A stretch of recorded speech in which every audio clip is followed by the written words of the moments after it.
İndi dönüp baksan da o hoş bir duygulardan kalbinde ne kalır?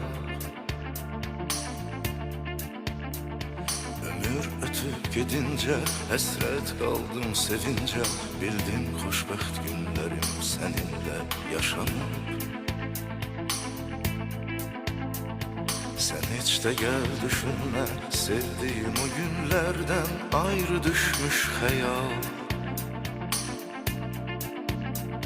Senin güzel bakışların, senin şirin arzuların deyip yalnız benimle kal. Senin güzel bakışların, senin şirin arzuların deyip yalnız benimle kal. Sen her sözümle inciyip küsen,